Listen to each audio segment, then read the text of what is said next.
I'm Steve Northcutt. Welcome back to the channel. Today we're going to lay out where I want the block to go. Block layers are going to show up here in a little bit. I got the other half of the house laid out already, but I didn't get the garage done yet, so we're going to knock that out real quick. I didn't do the garage yet because it was it rained, washed a bunch of mud in there, so we had to clean all the mud off, and then I pressure washed it off too, just so there wouldn't be any mud on there at all.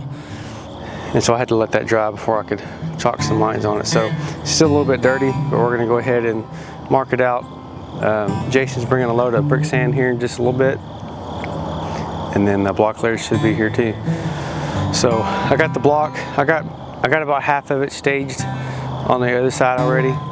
The garage is gonna have 10-inch block and then 10s and 6s. The last row will be 6 because I'm gonna have 6-inch walls, 5.5-inch 2x6 walls on the garage, well, around the whole perimeter of the house, but those walls are actually sitting on the block.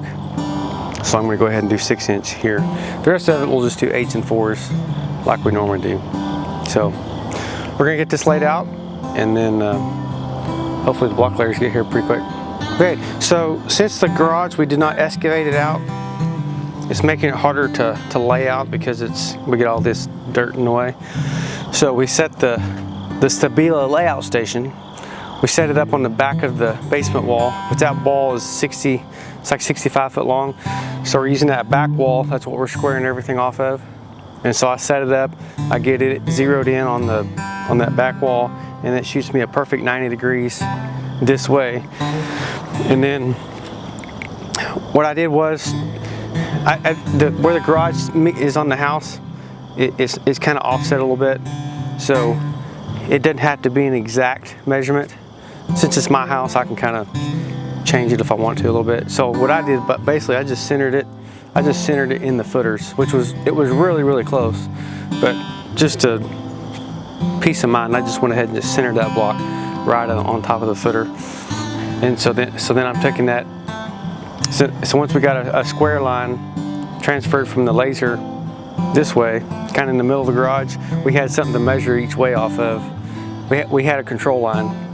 And so what we did was we took once we figured out where the garage was going to be, I found the edge of it, and then I measured back to the other edge, and I put the layout station on this edge and squared it up again.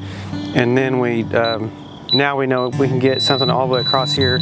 So what I can do is come over here, and I can tell exactly where the corner is going to be, and then I use my regular laser. It'd be better at this point to have a pinpoint laser, but I don't have one with me, so we're just using this one. So I have to try to make sure that this guy's fairly level or squared up, and then I try to get right on top of it here. If I'm out here and this thing's turned a little bit, it could be off. So I try to get right on top of it, and then I get this guy where it needs to be, and then I move that one to where we're good to go. And I can kind of hit all these points hopping over the top of all these little offsets. And now that we got the lines going this way, now I'm going to go set the laser up on the corner on top of the footer over there, square off the front of the garage there, and I'll get my square line back this way. And then I can do the same thing off this corner. I can set that laser on each corner and get my square points. I can square off of that. That's where the Stabila layout station comes in really handy. You don't have to actually pull a measure across the diagonal, which is kind of hard to do when you haven't excavated the dirt out. And the reason we're not excavating the dirt out is because we would just be filling it back up with stone. And so since it's undisturbed soil, what I'll do is I'll scrape most of this was driveway here, but there was a little bit that was sod. So what I'll do is I'll scrape a little bit more of the sod off. There wasn't a whole lot. A lot of this was just it wasn't a whole lot there. Jason pretty much got most of it off where it's going to be unexcavated, but there's a couple spots here. We'll just go ahead and take that off just to make sure. So we'll fill that with stone, and then there'll be the garage floor on top of that. So and then we're going to go to the back porch. I didn't get the back porch done yet. I was driving the taking the block in and out, so I didn't want to lay it out and then have to drive over it, and then I get mud on it, and then I got to scrape it off again. So, and then also, I'm putting 2 lines. You don't have to do 2 lines, but as a framer, it's inevitable. We show up on a job site, and the block layers have say where the house meets the garage. If the house is all block, say that you got this wall right here, and it happens a lot. It happens a lot. So the surveyors come out and they'll pin the corners. So I didn't have the surveyor come out. I'm just doing it myself. So the surveyor would come out and he would pin the outside corners all the way around the house, and then the block layer just puts these string. He just puts these string lines on that. And so if the surveyor pinned, maybe he pinned this corner here, and the builder or the block layer misinterpreted the plans, they might put that wall on the wrong side of the line. And so I like to go ahead and put 2 lines, that way it avoids confusion. We've also had it where the surveyor put the pin on this side, on this end of the house, and he put it on the other side because maybe it was an inside corner. It's on the outside of the house, but he only marked the outside corners. And so maybe this is an outside corner, that one was an inside corner, and so then the block layer puts you string from pin to pin, and then that wall is 8 inches kicked out of square.